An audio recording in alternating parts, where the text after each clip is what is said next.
Foi a chuva, né, em algumas cidades do estado. Depois de quase 5 meses, também choveu em Sinop. Vamos para lá falar com a Lohana Nunes, que deve estar feliz da vida com a chuvinha que caiu aí no fim de semana. A Lohana, que chegou recentemente a Mato Grosso, ainda não tinha se deparado com a chuva aqui, achou que nem chovia aqui em Mato Grosso, né, Lohana? Bom dia.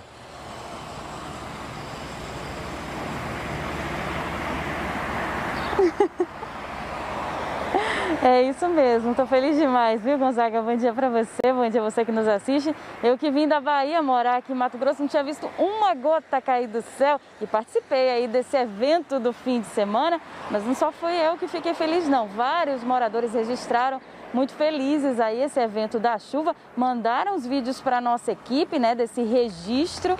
Pois é, a gente chama isso de pancada de chuva, por quê? Porque ela é intensa e rápida. Não houve ventos fortes e por isso não teve estrago, só serviu mesmo aí para refrescar e o calorão aqui de Sinop, né, que fica na casa aí dos 38, 39 graus, com sensação térmica ainda maior, né?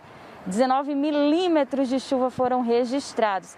A boa notícia é que para o resto da semana, segundo o Climatempo, vai ter mais chuva, isso em quase todos os dias da semana. Então a gente aguarda ainda mais esse evento da chuva, isso porque a chuva do fim de semana não foi suficiente para acabar com a fumaça aqui do município. Então é importante que mais chuva venha para alegrar ainda mais o sinopense, viu, Gonzaga? Pois é, o estado inteiro, tá todo mundo querendo que chova bastante, né? Porque essa seca ninguém tá aguentando mais. Confesso que quando eu cheguei aqui em Mato Grosso, cheguei em Mato Grosso em 2013, eu cheguei em julho. Eu passei aí uns 3 meses sem ver chuva aqui. Eu falei, não é possível um lugar desse que não chove. Mas aí choveu e aí agora, bom, 7 anos depois já estou acostumado com essa situação, esse período de seca, essa época do ano. Apesar de que esse ano a estiagem foi maior, tá maior. Obrigado, Lohana, pelas informações ao vivo lá de Sinop. A gente vê também que está encoberto o céu lá em Sinop. Ô, Lohana, esse céu encoberto aí é nuvem ou é fumaça?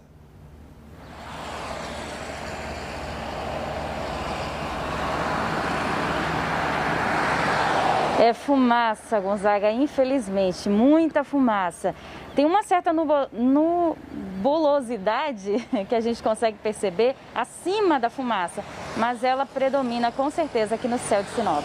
Pois aí, o sol não consegue brilhar. Obrigado pelas informações aí de Sinop ao vivo, Lohana Nunes.